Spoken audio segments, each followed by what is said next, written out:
تو سب سے اصل چیز یہ ہے کہ ہم اللہ سے کتنی محبت کرتے ہیں اور اللہ کے گھر سے کتنی محبت کرتے ہیں۔ اگر اللہ سے کہتے ہیں انسان کا ہر کام کرنا آسان ہو جاتا ہے جب اس سے محبت ہو۔ جس چیز سے، جس کام سے، جس جگہ سے انسان کو محبت ہوتی ہے، پھر اس کام میں، اس جگہ میں انسان اپنا سب کچھ لگا دیتا ہے اور لگانے کے لیے تیار ہو جاتا ہے۔ لیکن جب دل میں ہی محبت نہیں ہو، قدر نہیں ہو، وقت نہیں ہو، تو پھر انسان اس کو نہیں کر پاتا، اس سے بوجھ سمجھتا ہے، اس سے فالتو کی چیز سمجھتا ہے۔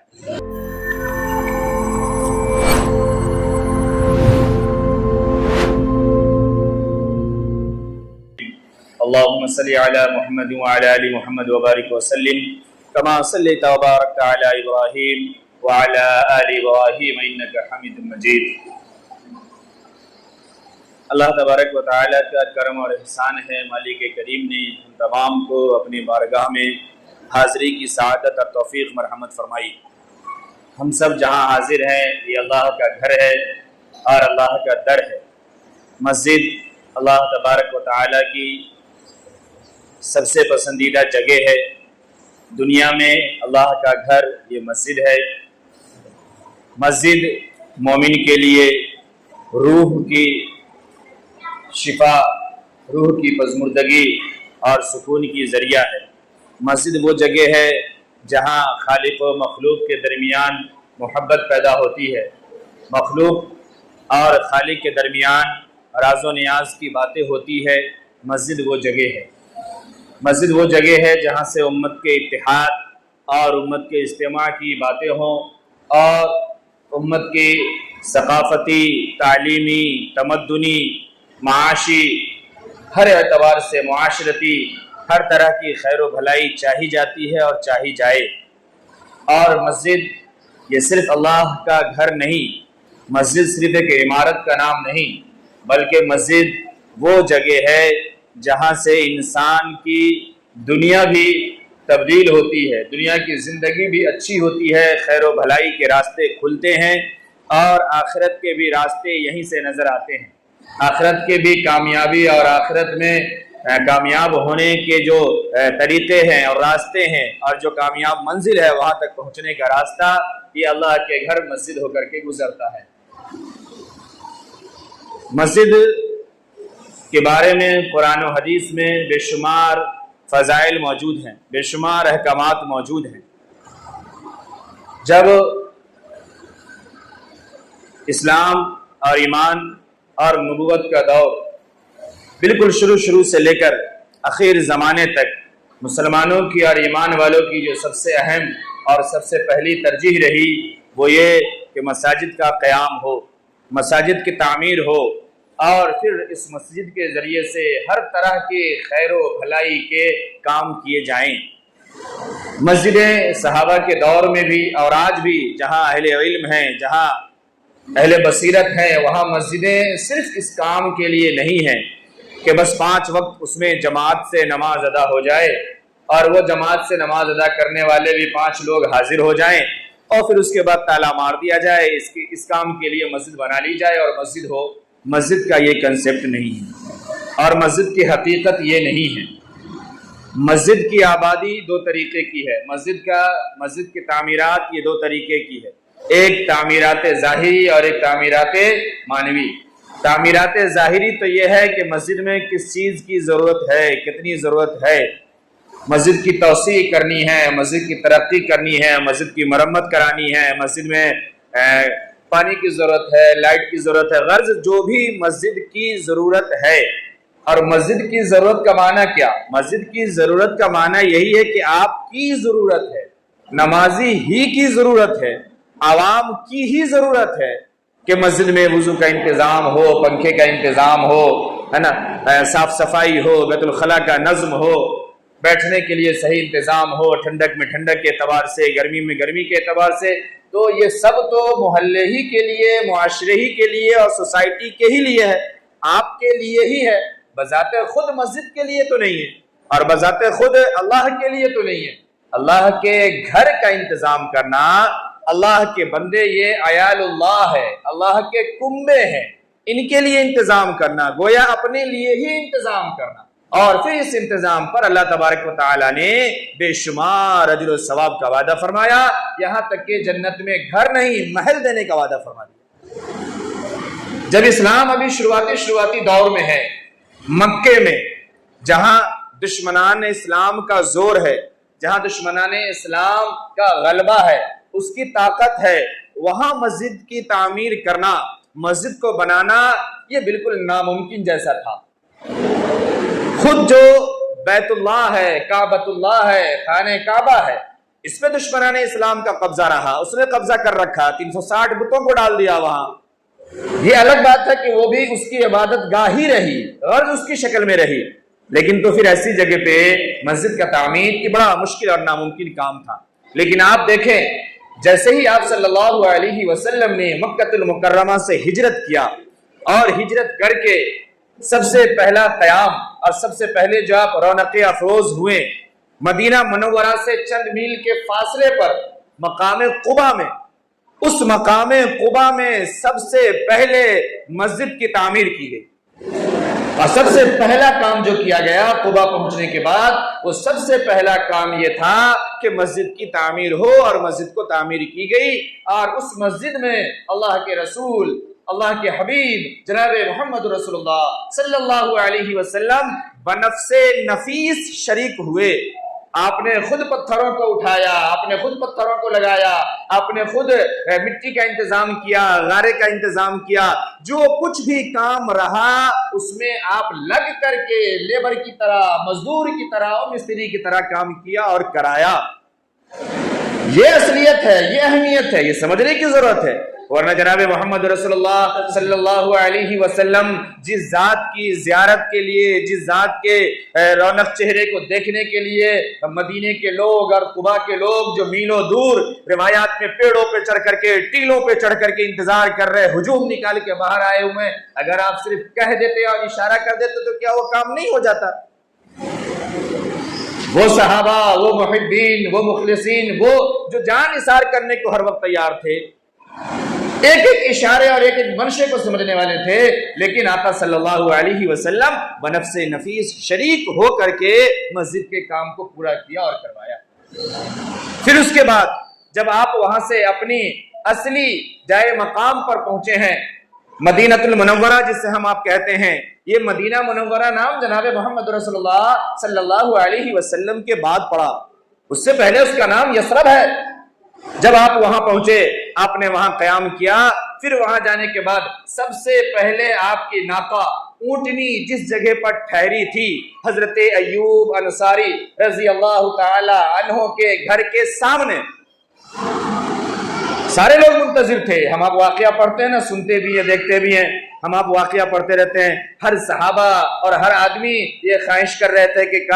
کہاں رکیں گے، کہاں رکیں گے، میرے گھر پہ قیام ہو جائے، میرے گھر اتر جائے۔ آقا صلی اللہ علیہ وسلم نے فرمایا کہ یہ اختیار میرا نہیں ہے، یہ اونٹنی کو خود حکم ہے، اونٹنی خود اس جگہ پہنچ جائے گی اور رک جائے گی جہاں پہ میرا قیام ہوگا۔ اور وہ اونٹنی اور یہ شرف جو حاصل ہوا، یہ حضرت ایوب انصاری رضی اللہ تعالیٰ عنہ کو حاصل ہوا۔ حضرت ایوب انصاری رضی اللہ تعالیٰ عنہ کے گھر کے سامنے جہاں آپ صلی اللہ علیہ وسلم کی اونٹنی بیٹھی تھی اور رکی تھی، وہ جگہ دو یتیم بچوں کی تھی، ایک کا نام سہیل اور دوسرے کا نام سہیل تھا۔ ان دونوں بچوں نے حضور صلی اللہ علیہ وسلم کی خدمت میں حاضر ہو کر کے اپنی زمین کو پیش کر دیا کہ آپ اس جگہ پر مسجد کی تعمیر کر لیجئے، مسجد بنا لیجئے،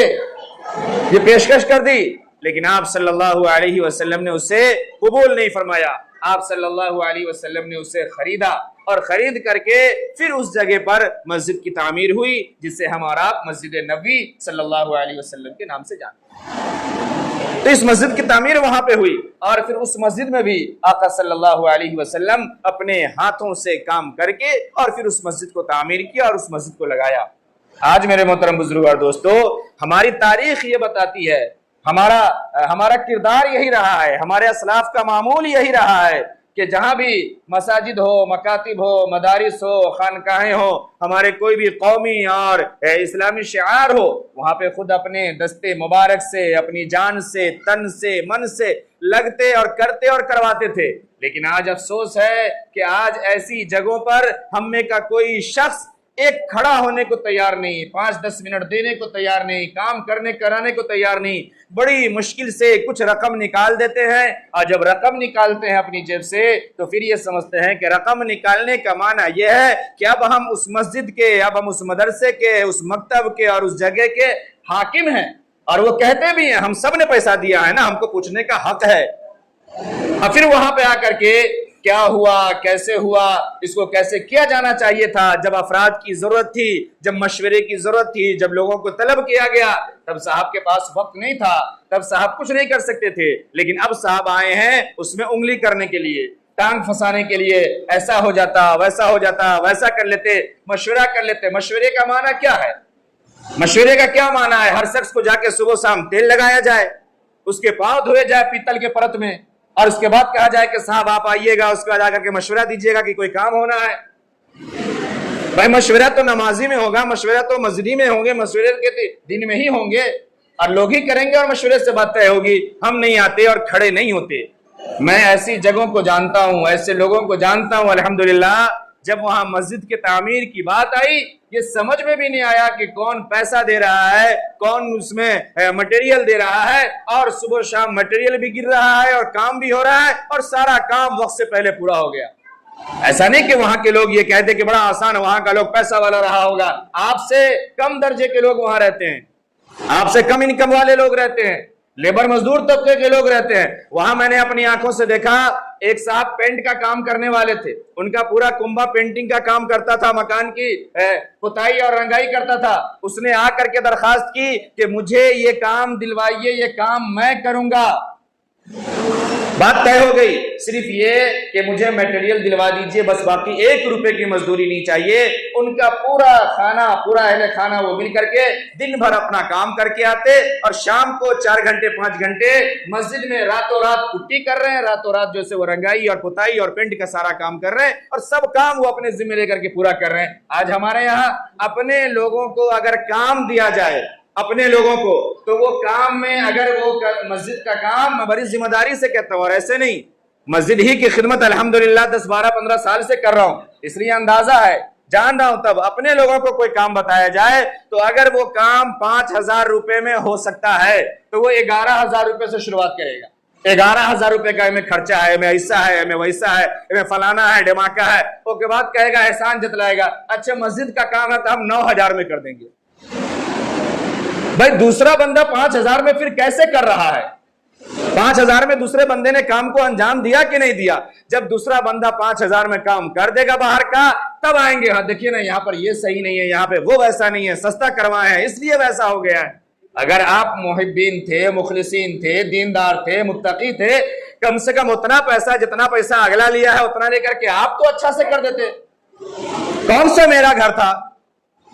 کون سا مسجد بنوانے والے کا گھر تھا؟ مسجد میں جس نے زمین دی اس کا گھر تھا، یا جس سے ہم سیکریٹری کہہ لیں، متولی کہہ لیں، خزانچی کہہ لیں، ممبر کہہ لیں، اس کا گھر تھا۔ اس کے گھر میں آپ جو لگا دیں، جتنا لے لیں، کوئی ذاتی طور پہ تو بولنے نہیں جاتا، عوام کی چیز تھی، آپ کی ہی چیز تھی، مسجد اللہ کا گھر تھا، وہ کرنے نہیں آئے۔ میں نے پہلا جملہ کہا تھا، بعد میں آئیں گے انگلی کرنے اور ٹانگ پھنسانے، یہ ہماری حقیقت ہے۔ اسی جگہ کی بات بتاؤں، دوسرا کام کرنے والا ایک پوری اس کے گھر کے تمام لوگ، اس نے کہا بجلی کا کام مجھے دلوائیے، اور یہ سارا کام ذمہ داری سے طے ہوتی تھی، آ کے جو کام ہے، جس کو جو دینا ہے، لکھوانا ہے، کرنا ہے، امام صاحب کے پاس لکھوا دیجئے۔ جیسے آپ بیزی ہیں نا، آپ کا محلہ بیزی ہے، ایسے ہی دنیا بھی بیزی ہے، دنیا بھی مشغول ہے، لیکن کرنے کرانے والے اپنے دل کو پہلے مطمئن کرتے ہیں، اپنا تعلق پہلے اپنے اللہ سے جوڑ کے کلیئر کرتے ہیں، پھر ہر کام کے لیے وقت اور راستہ نکال لیتے ہیں۔ جب دل ہی پاپی ہو، من ہی صاف نہ ہو، تو پھر کسی کے نام سے اور کسی کے کام سے کچھ نہیں ہوتا۔ وہ آئے، بجلی کا کام مجھے کرنا ہے،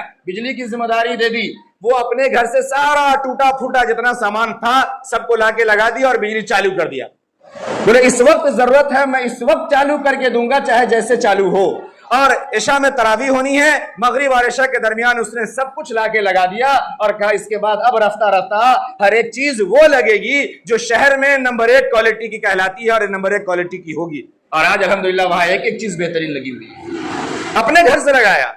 اپنا لگایا اور اپنا کیا۔ میں کہوں آپ کے یہاں اگر ایک پنکھے کا کنڈنسر چینج کروانا ہو، 8 مرتبہ کام کرنے والوں کو بولیے، 8 مرتبہ کنڈنسر لانے کے لیے بولیے، تب کہیں اس کا نمبر آتا ہے، جس کی قیمت 55 50 60 روپے ہے۔ تو سب سے اصل چیز یہ ہے کہ ہم اللہ سے کتنی محبت کرتے ہیں اور اللہ کے گھر سے کتنی محبت کرتے ہیں. اگر اللہ سے کہتے ہیں انسان کا ہر کام کرنا آسان ہو جاتا ہے جب اس سے محبت ہو. جس چیز سے، جس کام سے، جس جگہ سے انسان کو محبت ہوتی ہے پھر اس کام میں، اس جگہ میں انسان اپنا سب کچھ لگا دیتا ہے اور لگانے کے لیے تیار ہو جاتا ہے. لیکن جب دل میں ہی محبت نہیں ہو، قدر نہیں ہو، وقت نہیں ہو تو پھر انسان اس کو نہیں کر پاتا، اسے بوجھ سمجھتا ہے، اسے فالتو کی چیز سمجھتا ہے. تو جناب محمد رسول اللہ صلی اللہ علیہ وسلم نے اپنے قیام کی جگہ پر مسجد نبی کی تعمیر کروائی. اللہ تبارک و تعالی نے قرآن مقدس میں بیان فرمایا انما یعمر مساجد اللہ من آمن باللہ والیوم الآخر واقام الصلاة وآتى الزکاة ولم یخش الا اللہ فعسى اولئک ان یکونوا من المہتدین. کہ مسجد کے تعمیر کی فکر وہ لوگ کرتے ہیں، مسجد کے تعمیر میں وہ لوگ لگتے ہیں جسے اللہ پر یقین ہے، اللہ پر ایمان ہے، یوم آخرت پر ایمان ہے، کہ نماز کو بھی پڑھنے والے ہیں، نماز کو بھی قائم کرنے والے ہیں، زکوٰۃ بھی دینے والے ہیں. وَلَمْ يَخْشَ إِلَّا اللَّهُ، اور یہ اللہ کے علاوہ کسی اور سے ڈرنے والے نہیں ہیں. جسے سب کا ڈر ہو، جسے سب کی فکر ہو، پھر اسے اللہ کی طرف رجوع کرنے کا موقع نہیں ملتا. اور جو بندہ اللہ سے ڈرتا ہے، اللہ کی طرف اپنے آپ کو، اپنے دھیان کو لگا کر کے رکھتا ہے، پھر اسے دنیا کی کوئی پرواہ نہیں ہوتی اور پھر اسے دنیا کے چھوٹے موٹے تھپیروں کا کوئی ڈر نہیں ہوتا. اللہ اس کے راستے نکالتے ہیں. اولئک ان یکونوا من المہتدین، یہ اس امید میں کرتے ہیں کہ اللہ انہیں ہدایت عطا فرما دے اور یہ ہدایت کے راستے پہ آ جائے اور یہ ہدایت کا ذریعہ اور ہدایت کا مرکز بن جائے. اللہ کے نبی جناب محمد رسول اللہ صلی اللہ علیہ وسلم نے فرمایا من بنا مسجدا یبتغی بہ وجہ اللہ بنا اللہ بیتا مثلہ فی الجنہ، کہ جو شخص اللہ کا گھر بنائے، مسجد کی تعمیر کرے، مسجد کے تعمیر میں لگے، یبتغی بہ وجہ اللہ، اور اس کے ذریعے سے اللہ کی رضا چاہے، اللہ کی خوشنودی چاہے، اللہ کی محبت چاہے، اللہ کے لیے بنائے، اس غرض سے نہیں کہ میرے نام کا نیم پلیٹ لگ جائے گا، اس غرض سے نہیں کہ لوگ کہہ دیں گے کہ فلاں صاحب نے دیا اور بنوایا ہے، اس غرض سے نہیں. ہاں دنیا میں یوں ہی لوگ کہہ دیں، کسی کی نسبت کر دیں، کسی کے پہچان کے لیے علامت کے طور پر، یہ الگ مسئلہ ہے، لیکن اس کی اپنی نیت اور اپنا ارادہ ایسا نہ ہو. اللہ کے نبی صلی اللہ علیہ وسلم نے فرمایا مثلہ بیتا فی الجنہ، اللہ تبارک و تعالی اس کے لیے ویسا ہی گھر جنت میں عطا فرماتے ہیں اور جنت میں گھر بناتے ہیں. یہ مسجد کی ظاہری تعمیر کی بات ہے، مسجد کی ترقی کی بات ہے، توسیع کی بات ہے. اللہ کے نبی صلی اللہ علیہ وسلم نے دوسری جگہ بیان فرمایا من بنا مسجدا کمفحص او کمفحص قطعۃ او اصغر بنا اللہ بیتا فی الجنہ، کہ جو شخص اللہ کے لیے مسجد بنائے قطع پرندے کے گھونسلے کے برابر یا اس سے بھی چھوٹی. قطع پرندہ ایک چھوٹا سا پرندہ ہوتا ہے جو ریگستان کے علاقوں میں پایا جاتا ہے، کبوتر اور فاختے کی شکل کا، جسے انگلش میں جسے سینٹ گراس کہتے ہیں. اس پرندے کی خصوصیت یہ ہے کہ یہ صحرا سے، ریگستان سے دور جہاں پانی ہوتا ہے، میلوں دور، وہاں جا کر کے پانی میں بیٹھتا ہے اور بیٹھنے کے بعد اپنے پنکھوں میں وہ پانی کو اسٹور کر لیتا ہے اور پھر وہاں سے میلوں دور آ کر کے گھونسلے میں اپنے بچے کو پانی پلاتا ہے اور زندہ رکھتا ہے. سینٹ گراس جسے ہم کہتے ہیں، اس کی مثال دی. اس کی مثال یہ اس کی اس اعتبار سے اس کا گھونسلہ بہت چھوٹا ہوتا ہے اور بہت سادہ ہوتا ہے. اللہ کے نبی صلی اللہ علیہ وسلم فرمایا کوئی ایسا یا اس سے بھی او اصغر، اس سے بھی کم درجے کا. یہ اصل میں یہ تعلیم ہے، اصل میں یہ ترغیب ہے، یہ تربیت ہے کہ جو جس درجے کی معاونت کر سکتا ہے، جو جس طریقے سے تعمیر میں حصہ لے سکتا ہے، تن لگا سکتا ہے، دھن لگا سکتا ہے، من لگا سکتا ہے، جس کو جو ہنر ہو وہ اپنے ہنر سے کام آ جائے، جس کے پاس جتنے پیسے ہوں اتنے پیسے سے کام آ جائے، جو اپنی ذات سے، اپنی جان سے کام کر سکتا ہو کام کر دے، کوئی جو کر سکتا ہو کرے. اللہ کے نبی صلی اللہ علیہ وسلم نے فرمایا بن اللہ بیتا فی الجنہ، اللہ تبارک و تعالی ایسے شخص کے لیے جنت میں محل عطا فرماتا. صرف سننے والی بات نہیں. آج ہم کس درجے میں ہیں، کہاں ہیں، ہمیں سوچنے کی ضرورت ہے. اللہ کے نبی صلی اللہ علیہ وسلم نے فرمایا اذا رأيتم الرجل ان يعتاد بها المساجد فاشهدوا له بالایمان، کہ جب کسی شخص کو دیکھو کہ وہ مسجد کا عادی ہے، نماز ادا کرتا ہے، مسجد میں پابندی سے آتا اور جاتا ہے اور نمازوں کا پابند ہے، فَاشْهَدُوا لَهُ بِالْإِيمَانِ، پھر اس کے ایمان کی گواہی دو اور شہادت دو کہ یہ شخص ایمان والا ہے۔ آج ہم ایمان والے کی گواہی کہاں دیں گے؟ صبح دیکھیں گے کہ جماہیر کے پاس کون کون آیا، وہی اصلی مسلمان ہے۔ جگلی کے پاس کون کون جھولا لے کے کھڑا ہے، وہی اصلی مسلمان ہے۔ ولیمے کی لائن میں کون دوسرے کو پچھاڑ دیا اور خود جا کے ٹیبل پہ بیٹھ گیا، وہی اصلی مسلمان ہے۔ ایمان کی گواہی یہ ہے، ایمان کی علامت یہ ہے کہ بندہ مسجد کا عادی ہو، وَإِنْ تَعْدَلْ بِهِ الْمَسَاجِدُ، مسجدوں کا آنے اور جانے والا ہو، ہمیں مسجدوں سے مطلب۔ اللہ کے نبی صلی اللہ علیہ وسلم نے فرمایا ان عمار بیوت اللہ ہم اہل اللہ، جو مسجد کو آباد کرنے والے لوگ ہیں، مسجدوں میں آنے اور جانے والے لوگ ہیں، ہم اہل اللہ، یہ اللہ کے خاص اور اللہ کے مقرب بندے، اللہ کے قریبی لوگ ہیں۔ اللہ کے نبی صلی اللہ علیہ وسلم نے فرمایا کہ مسجد یہ اللہ کی نظر میں سب سے محبوب جگہ ہے، احب البلاد الی اللہ مساجدها، اللہ کے نزدیک جو سب سے اہم اور سب سے محبوب ترین جگہ ہے وہ مسجدیں ہیں، مساجد ہے۔ لیکن ہمارا وقت مسجدوں میں نہیں لگتا، ہم اپنے آپ کو دوسری جگہ لگاتے۔ میں نے دونوں طرح کی حدیثیں پڑھی، دونوں آیتیں بھی، وہ آیت جو میں نے دوسری پڑھی تھی، اللہ تبارک و تعالی حضرت ابراہیم اور حضرت اسماعیل علیہ السلام کو تاکید فرما رہے ہیں، وَعَهِدْنَا إِلَىٰ إِبْرَاهِيمَ وَإِسْمَاعِيلَ أَن طَهِّرَا بَيْتِيَ لِلطَّائِفِينَ وَالْعَاكِفِينَ وَالرُّكَّعِ السُّجُودِ۔ اللہ تبارک و تعالی حضرت ابراہیم اور اسماعیل کو تاکید فرما رہے ہیں کہ دیکھو مسجدوں کو، میرے گھر کو، اللہ کے در کو یہ پاک اور صاف رکھو، صاف ستھرا رکھو، ان طَهِّرَا، بالکل پاک رکھو، صاف رکھو، ان طَهِّرَا بَيْتِيَ لِلَّهِ، اللہ کے۔ کہاں ہیں ہم آج؟ اگر مسجد میں کوئی کمی ہے، کوئی گندگی ہے،